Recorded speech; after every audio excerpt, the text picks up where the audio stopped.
네, 집중 분석 준비했습니다. 먼저 미국 증시 상장된 한국지수 살펴볼까요? 어제는 미국 증시가 그 노동절로 휴장이 아니었잖아요. 이제 국내만 휴장이었는데 어제 미국 증시의 상승을 오늘은 받아들이지 못했는데 어제 받아들이지 못했는데 오늘은 좀 하락세 국내 증시 예상되네요. 네, 코로 ETF 마이너스 3.18%입니다. 자, 함께하는 한국투자증권 최보원 수석연구원께서 나오셨습니다. 안녕하십니까? 네, 안녕하세요. 네, 뉴욕 증시가 우리 증시가 쉬는 동안 1분기 경제 성장률 3년 만에 역성장. 그러니까 지난 분기에 2.4%에 비하면 굉장히 성장이 둔화된 부분이잖아요. 그 부분을 미국 증시의 급락으로 이어지지는 않았는데 다행히 어떻게 보셨습니까? 네, 급락으로 이어지지 않았다랄까 장 초반에는 하락세로 전환이 됐습니다. 하지만 세부적으로 살펴보았을 때 몇 가지 요인이 있었기 때문인데요. 세부적으로 뜯어보면은 아무래도 관세 영향으로 인해서 이 수입이 크게 늘어나는 모습이 선제적으로 좀 반영이 됐고요. 여기에 대해서 살펴보셔야 되는 게 아무래도 함께 발표가 되었던 고용 지표도 예상보다는 부진했지만은 대형 기업들의 실적이 나쁘지 않았다라는 점, 그리고 이제 분기 기준의 지표가 발표가 되었는데 3월 지표를 따로 구분해서 보시면은 지출 자체도 나쁘지는 않았다라는 점이 투자 심리를 개선을 시켰습니다. 그리고 이번 주 같은 경우에는 오늘 아침에도 그렇지만은 대형 성장주들 실적 발표가 앞두고 있던 상황입니다. 그렇기 때문에 실적 기대감이 크게 반영되는 장이었다라고 볼 수 있겠습니다. GDP와 고용 지표가 좀 부진했지만 빅테크 실적에 대한 기대감이 더 컸다라는 부분이었는데요. 그럼 미증시 앞으로의 흐름 전망은 어떻게 볼 수 있을까요? 아무래도 단기적으로는 상당히 좀 반등이 컸습니다. 오늘 아침에도 5,600포인트에서 등락 반복하는 모습이 S&P 500 기준으로 보여졌는데요. 이 5,611포인트 정도다라고 하면은 4월에 기본관세, 상호관세가 발표되기 이전 수준을 대부분 회복을 한 수치입니다. 지금부터는 추가적으로 오르기 위해서는 관세의 영향과 실적이 예상보다도 양호해야 된다라는 측면이 있는데요.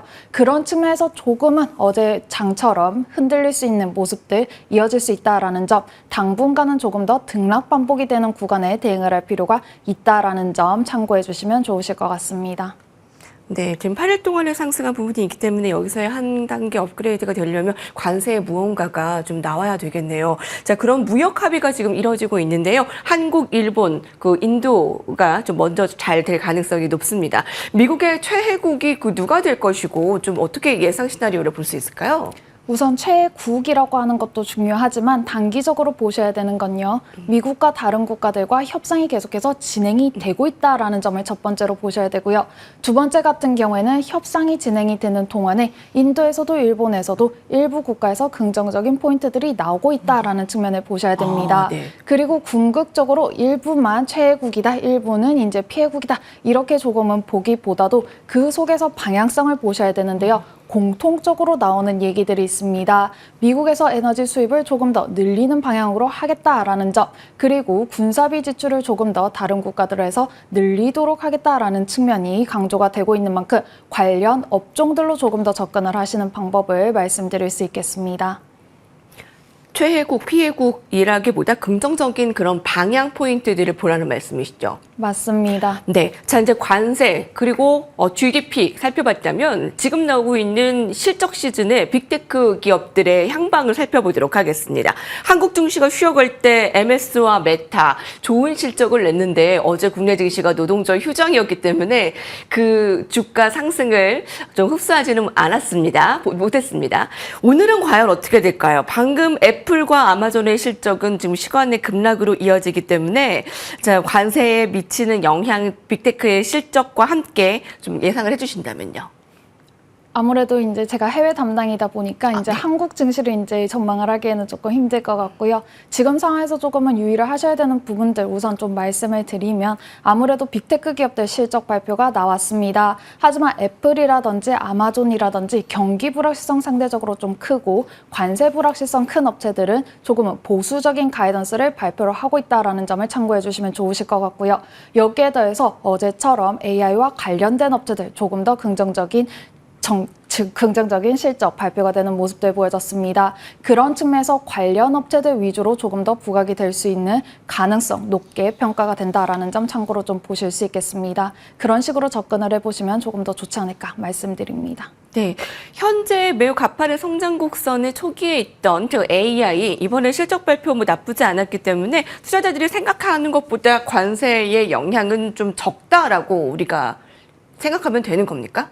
아무래도 성장주 중에서는 AI 관련주는 상대적으로 관세 부담이 조금은 덜한 업체로 구분이 되고요. 여기에 대해서 추가적으로는 트럼프 행정부의 규제도 완화가 될 수 있다는 측면도 반영이 되고 있습니다. 여기에 대해서 더 중요한 거는 관련해서 캐펙스 투자 자체가 그렇게 줄어들지는 않겠구나라는 점이 반영이 되는데 그렇다라고 하면 조금 더 관련주로도 볼 수가 있겠죠. 방금 말씀드린 기업들 중에서도 IT 업체들 같은 경우에는 조금 더 관세 부담에 크게 노출되는 반면에 커뮤니케이션 업체들 상대적으로 덜 부각이 되는 모습들 나타나고 있다, 덜 영향이 반영이 되고 있다라는 측면 실적에서도 확인을 할 수가 있는 상황이었습니다. 그 IT보다 커뮤니케이션이 관세의 영향을 좀 덜 받는다라고 했는데 구체적으로 좀 어떤 종목이라고 좀 볼 수가 있겠습니까? 아무래도 IT 기업 같은 경우에는 애플 같은 업체도 있고요, 퀄컴과 같은 업체도 있고요. 대표적인 제조업체들이 있다 보니까는 제조 시설, 공급망의 영향을 크게 받죠. 그런 업체들 같은 경우에는 아무래도 관세에 따라서 조금은 이 공급망이 변화가 될 수 있다라는 측면이 단순히 이번 분기 실적보다도 향후의 실적에 대한 불확실성을 높인다라는 점에서 오르면 조금은 빠지고 조금은 쉬어가는 구간도 여러 번에 걸쳐서 나타나는 모습들 보여진다라고 볼 수 있겠습니다. IT 기업 안에서도 사실은 IT 소프트웨어, 하드웨어, 반도체 이런 식으로 좀 구분은 할 수가 있지만은 그 중에서도 관세 부담이 덜한 업체들 위주로 조금은 더 진입을 한다라고 하면은 관세 부담을 조금 더 피할 수 있다라는 측면이 있듯이 조금 더 전략을 2024년하고는 다르게 세분화해서 대응을 하시면 좋으실 것 같습니다. 네, 딱 실적이 보여지네요. 말씀하신 그 IT가 문제, 퀄컴과 애플이 좀 실적 부진으로 지금 시간 외에서도 하락이 두드러지잖아요. 퀄컴은 마이너스 오늘 8%의 급락을 보였고요. 조금 더 2024년과는 다르게 전략을 세워야 된다, 세분화해야 된다라고 했는데 정통 그 해외 애널리스트의 의견으로 그럼 작년과 다른 전략을 세워주시죠. 아무래도 2024년 상반기 같은 경우에는 대형 성장주 중심의 상승세가 이어졌습니다. 그러다 보니까 엔비디아라든지 테슬라라든지 일부 기업들로 쏠림 현상이 나타났고요. 하반기 같은 경우에는 일부 정책 수혜업체들이 오르는 모습이 보여졌습니다. 아무래도 전력 인프라 같은 경우가 대표적이죠. 이틈, 버티브 이런 업체들이 있으시고요. 네. 전력 인프라 업체들이 있으시고요. 여기에 더해서 2025년 같은 경우에는 상대적으로 덜 오른 업체들 부각이 되고 있습니다. 그 이유가 2024년은 IT 커뮤니케이션 업체들이 실적을 끌어당겼는데 올해 같은 경우에는 이 긱스 기준의 11개 업종을 구분을 해서 살펴보시면요.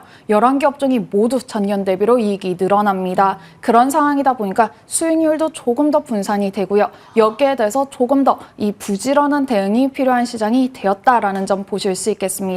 여기에 대해서 트럼프라고 하는 사람이 취임을 한 상황이고 우선적으로는 관세라고 하는 부분과 정부 지출을 축소를 일부 시키는 부분에 초점이 맞추어져 있지만은 최근에 계속 예산안들 통과가 되는 모습들 보여지죠. 여기에서는 궁극적으로 트럼프 행정부가 조금 더 돈을 집중해서 쏟을 부분들 그리고 대표적으로는 제조업과 관련된 부문들 같은 경우도 조금 더 부각이 될 수 있다라는 측면 참고로 말씀드립니다. 네, 미국 증시 집중 전략 알아봤습니다. 말씀 감사합니다.